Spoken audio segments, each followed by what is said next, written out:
Hey Aries, how are you? Today is July 3rd. Happy July. Sorry about the mess in the back. I have like 24 hours to turn around all the suitcases. So my house looks like a tornado hit it today. So let's talk really quickly about the energy for this week because there's a lot of difficult aspects, not the least of which is the new moon in Cancer, which has some nice parts to it and some others that I just really don't like. And I have to think that like the reading that we got last week, which was so like positive and uplifting and saying like, don't worry, it's going to happen, was kind of also intended to be the encouragement that we need to get through the next like 10 days, I want to say. So first of all, tomorrow Mars squares Uranus, which is the combative energy. The day after that, Sun sextiles Uranus, so that's like calm down a little bit. Then we have Mercury square Neptune, which is usually lies, misunderstandings, things not being very clear. Venus opposing Saturn. This can be an obstacle in love or finances. It's just like not getting what you want, you know? So it's like Venus, especially since she's in Leo now, she might be a little bit like high drama, fiery, like, ooh, I want that. And then there's something wrong, right? Like it's not available or it's too expensive or something that you desire, something that brings you pleasure is not available. And then we have the new moon in Cancer on Friday the 9th. And then Mercury moves into Cancer on the 11th. So the new moon in Cancer, I was just looking at the placements here, and I'll post this picture on the community board. There's a really strong T-square. There's that T-square that I've been telling you about, the one where the opposition. So we have something nice, which is that Venus and Mars meet, right? Venus is at 15 Leo. Mars is at 17 Leo. They are lovers, and they only catch up with each other a couple of times a year. I don't know if it's a year, but like they're kind of always chasing each other. And so it is not common that Mars and Venus meet. Now, remember, they are also both married to other people. So we always talk about them as being the perfect couple, but they are a clandestine relationship. So they meet. However, they are in opposition to Saturn. So it's like there's something really nice, like potential for this like coming together, kind of like a fiery love. But then there is the Saturn on the other side, which is like, it could be like a like, hey, we can't do this kind of thing. Sorry about that. I just got a notification. There's some kind of obstacle. Then we have the sun and the moon on 18 degrees Cancer, which is an interesting Sabian there. It is a hen scratching the ground to find nourishment for her progeny, right? And when I saw those two placements, the one thing I was thinking of, like, how am I going to afford this? How am I going to pay for this? How am I going to feed this? How am I going to make this happen? How am I going to bring this to life? Like, there may have been something that kind of got put to the wayside during the Mercury retrograde period and the eclipse period. Like something had to be blown up, some loose ends taken care of. And now we're back into sort of the cardinal energy, the Cancer energy, ready to move forward. Think of that Chariot card. And then it's like there's Venus and Mars together, and the new moon there is in Cancer, and it's a question of, okay, but now what? Like, I put my attention over here so I could tie up these loose ends. I want to go back to this new thing that I'm birthing, right? Because it's for the eggs. They're not yet born. So it's like, how am I going to take care of this thing that is currently developing but is not yet present? Like, I don't see it yet. So, and remember last week we had that reading, which was all about like, it's not a question of if, but a question of when. And so that was meant to kind of like calm us down and say, okay, work on it as if it was gonna come into being. And then now the question is, okay, well, what are the steps that I actually have to do to make that happen? How can I feed this? Where can I find that money? What changes can I make in myself? Now, the good news is here, again, like I said, there's the Saturn obstacle.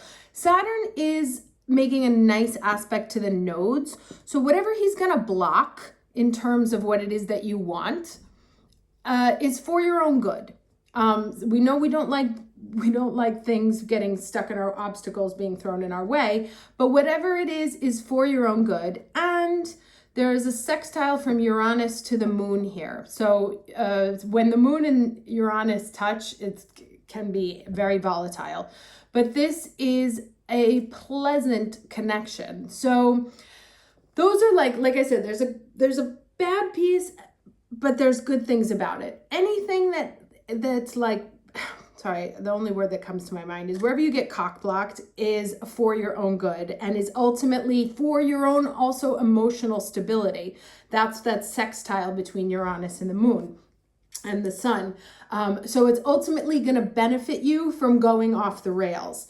So embrace the obstacle, but keep trying to figure out from a realistic, it may have been like too soon or like too fiery of an idea. There needed to be like some ice thrown on whatever it is. Like, hey, let's pack up the house and move to Jamaica tomorrow. Like, well, hang on a second. Like, let's figure it out first. That kind of energy. So anytime you're like feeling a little bit impulsive and maybe Saturn's like gonna give you some sort of block, like your credit card doesn't work, so you can't buy the ticket. Stuff like that. That is so you can think through the plan a little bit more. It's not that it doesn't want you to go. It just needs a little bit of a better plan because he's also squaring Uranus. So again, obstacle, there will definitely be some obstacles this week. There's a lot of uncomfortable energy. Just know when it rolls in, like whenever anyone tells you, no, you can't do that, or something doesn't work, that it's meant to help you. It's meant to help you kind of like figure out a better way. And think about the mother hen trying to feed her chicks. Like, what's the best way to feed my kids? What's the best way to feed this project? What's the best way to feed this relationship? Whatever it is, that's the energy that's kind of going on now. So let me shush and get to the reading. I forgot to turn my Wi-Fi off. I keep getting messages. Anyway. All right, I'll take it, but that's not the only one. So we got the forgiveness card here, right? This card is also about like things not necessarily turning out the way you want, but turning out the way you need. Like this is about a kid who like always wanted a family. And then there was some like horrible tragic thing that happened in his town. And the only family he could find was this sort of rhino. So it's not necessarily about the family you're born with, but the family you choose. And so that may be how Saturn shows up in this new moon, that things aren't going to go down the way you expected, but they are going to go down so that what you wanted is what you get. It's just not the way you imagined it. Let me get one more card here. Overall, okay. Yes, and self-worth. So like I said, this is, this kind of echoes what came up last week, which is that the throne is there, is right in front of us. We're not very far. Are we just imagining this to have had a different, did we imagine we wanted a weekend house and we imagined it like on a cliff overlooking the Aegean Sea, and actually what we get is a weekend house that's also beautiful but different? So I think there's kind of like the universe is talking to us about like, I'm going to give you what you need, but it's not necessarily how you imagined it, which it does quite frequently. And what we always what I've found in my own life, I can't speak for everybody else, is that anytime things didn't turn out like I had a plan, and anytime they didn't turn out the way I planned, they ended up turning out better. And of course, I didn't like it while it was happening because I had gotten stuck on the thing that I wanted. But what ended up coming through ended up being the right answer. Not what I wanted, but the right answer. So can I get the challenge energy, please, for this week for Aries? Challenge energy. Jumpers. All right, what do we have here? Okay, this is the awareness card here. And this is the Hermit. So really about understanding, scratching the surface, because remember there's that hen scratching the surface, trying to figure out what's underneath, getting a better sense of who you are, what you want, breaking through the veil of illusions, seeing things for what they are. This is very much that Mercury square Neptune energy. So seeing what's possible as opposed to what was imagined.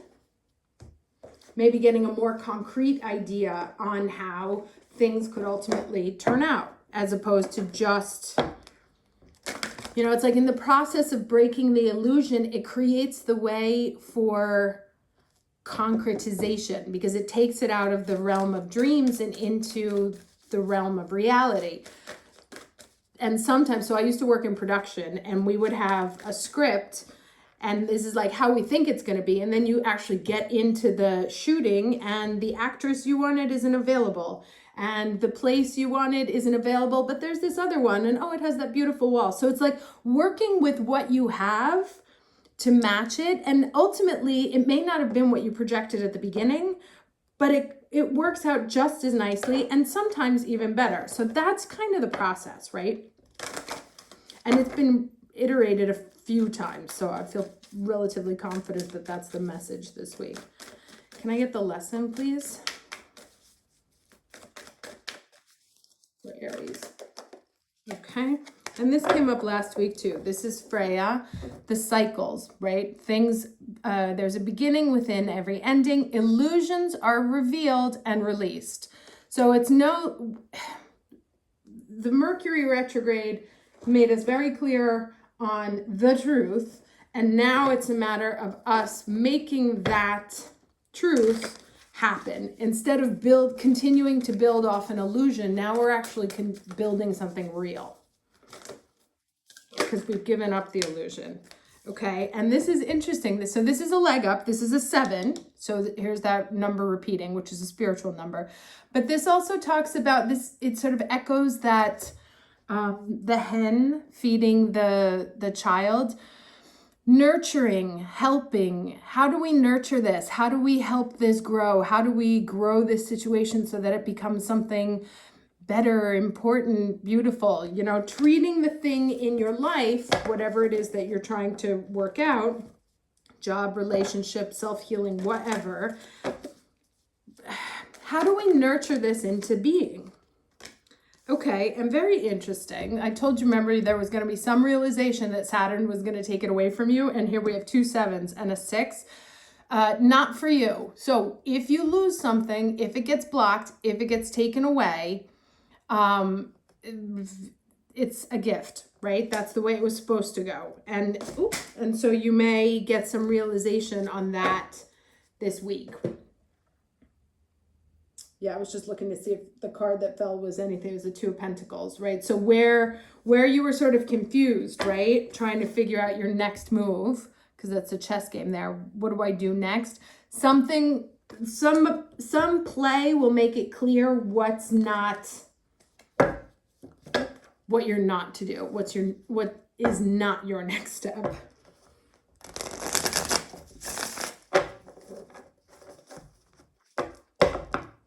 Ooh, but look at those 2 guys showing up there at the bottom, right? So ultimately good. Could have like 2 very male prominent figures. This is obviously us. So we may be a little bit emotional also, because there's that King of Cups there. Let's get 3 cards for Aries, please. 3 cards for Aries for the week of July 3rd. Oh, and happy Independence Day in the US there. That's the one thing I really, really miss, is the July 4th barbecues. Okay, so we've got the Strength card here, the Queen of Swords. So 2 very strong female figures, strong in their discernment, right? This is also Leo card. So using your head over your emotions, because this may also be a very emotional time. It is a Cancer moon, and those can be super high drama. Too many.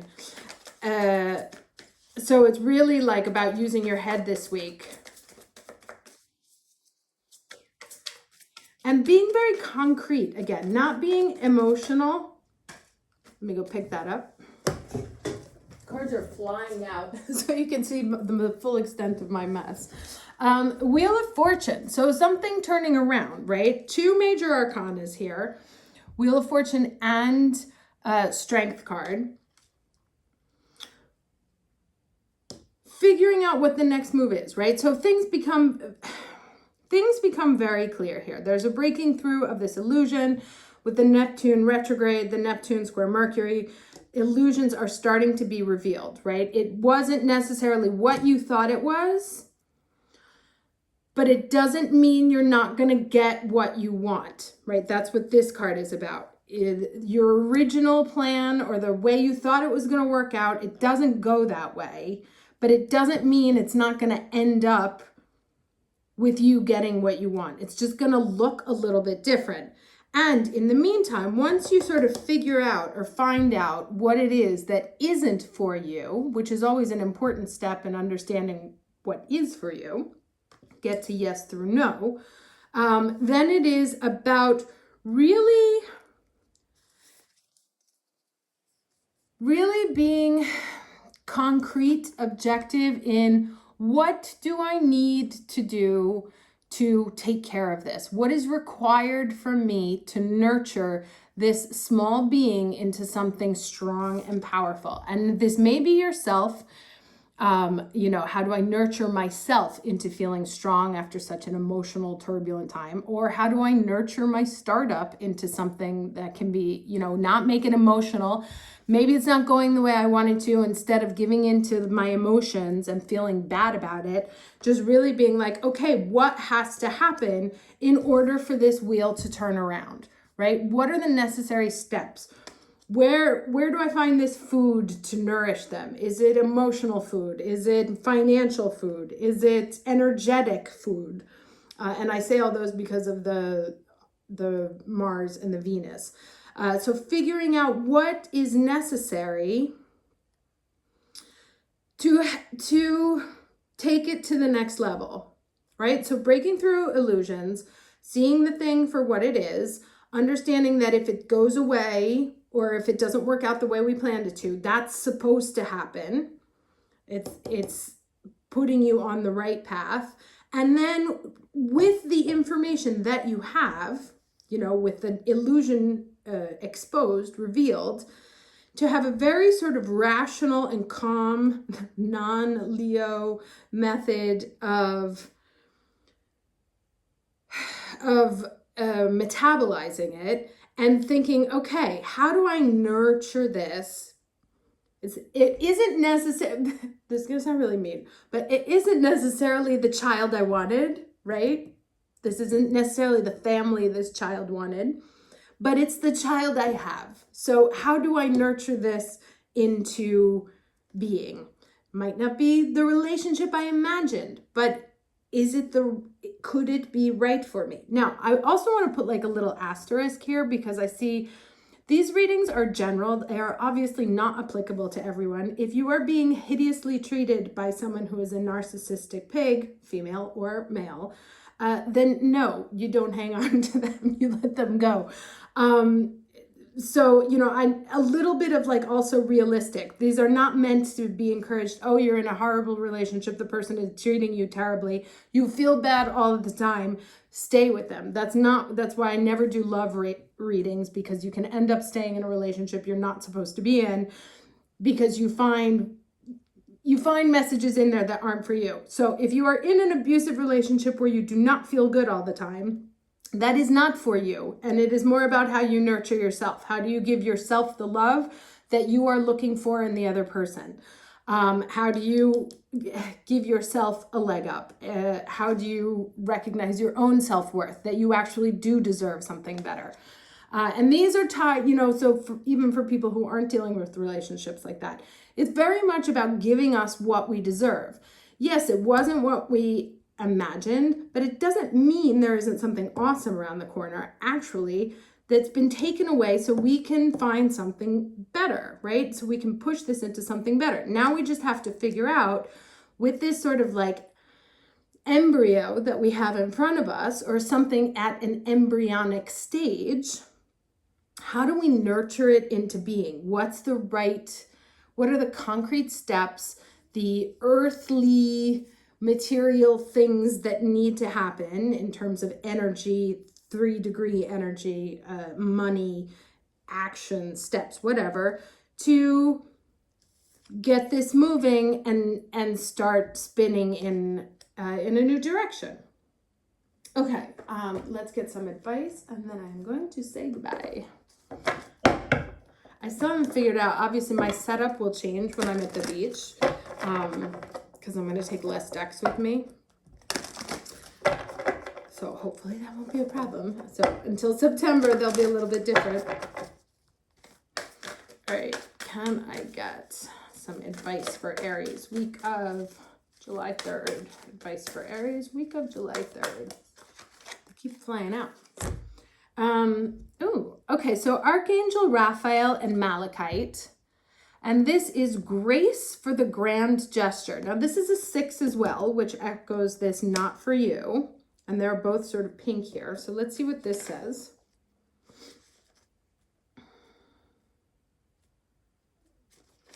Okay, we bring you the gift of grace for the grand gesture. Although there are times when even the smallest act, such as choosing to think a positive thought, which has been coming up as a message for a long time, is enough to transform your world, there also comes a time for the leap of faith, the grand gesture of unconditional trust that will free you from the past and empower the universe to gift you with a new future. Interesting. The grand gesture is the big step. The willingness to say to the universe, I trust you, and I know it is time, I know it is time for life as I have known it to give way for a bigger, bolder experience, and I'm willing to allow you to lead me into it, right? And that's also this. You then make an offering which confirms your declaration and empowers the universe to reward the faith you have demonstrated, right? So what do I need to offer to make this happen? Almost like a deal with the universe, right? The grand gesture cannot be forced. If it comes from a place of should or uncertainty, then you're not ready. The grand gesture must be unconditional. It must be something you offer, not for what you can get in return, although the rewards will be rich, but because you are willing to offer something of yourself in service to love.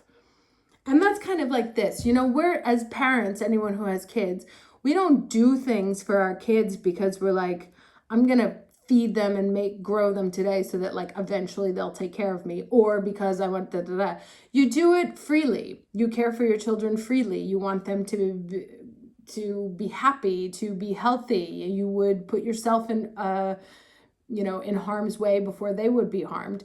And it's not like something that someone even has to tell you. It kind of comes instinctively. Obviously not with everybody. There are also terrible parents out there, but let's say nature's way is that we nurture, or we make these gestures of nurturing without expecting anything in return. And that's kind of like what it's asking right here. When it comes from this place, the grand gesture is a trigger for divine grace to express itself in your life in an entirely new way, surpassing all expectations and showering you with blessings.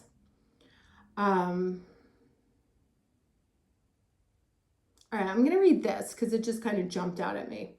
So it says here, if you have made leaps in the past and landed flat on your face rather than gracefully on your feet, been there, leave that behind you now. Everything you have experienced in your life has led you towards this moment in time. You are not the same person you were before. You are stronger, wiser, and more ready for the beautiful adventure life has in store for you. You have an opportunity at this time to take a leap of faith, and the universe is urging you ahead. You may feel afraid or uncertain if you listen to your mind. Give some love to your mind. It might need your comfort and reassurance. Then listen to your heart and make your grand gesture with full faith in the grace that surrounds you now. Okay. Wow, that was kind of a lot. But I could feel like this was going to kind of be an important turning point of a week, particularly emotionally. I feel like given the new moon in Cancer, I think emotionally we're going to find ourselves in a very different space in about 10 days time. Some realizations for us on like what's required. It's like, are you in or are you out? is really the question, and that will ultimately be the title for this. It's like, if you're in, seeing what it is, like, you have to commit to it, right? And then it grows. It's hard to raise a child if you're only in it 20%. So with this grand gesture, it's like, are you in it? Are you sure? Yeah, okay, we've probably figured out that it didn't look like what we thought it was going to look like. Like, the guy or girl you're dating isn't the person you thought you were going to be with, because you had in your mind a different checklist. But maybe that's what's supposed to happen. Now, where things try and leave you, or they present themselves as not for you, don't fight for those things. Let those things go. It's almost like the thing that's for you and that you need to put the energy in is the thing that potentially you didn't think was for you, right? Does that make sense? Because it didn't look like what you wanted. I'll just give a very boring cliche example. Like, the woman has, like, he's got to be this, he's got to be this, he's got to be this, he's got to be this, and then meets a guy that's like absolutely fabulous, but doesn't tick her list of boxes. And so she's like, no, he can't be right, because this was the list that I had. And then maybe she dates like another asshole who ticks all those boxes, but is a dick. And then the question is, oh, okay, well, hold on. Maybe I'm supposed to, like, actually invest in this, like, where I feel good, where I feel protected, where my self-worth is exalted, where rationally it makes sense. And it may be something that that I didn't think was possible. Or maybe some illusion that I've been keeping myself in and I can't anymore, right? So coming also to terms with some, like, lie that we've also been telling ourselves, and now realizing that it's time to, like, take the reins of this and turn this situation around by feeding what's good for us, what makes us feel protected, what makes us feel valid, what makes us feel new. And what makes us feel very strong and powerful. Okay, sorry, I just got that kind of like last rush of information in. Wishing you a very happy week. I will see you next week. Take care.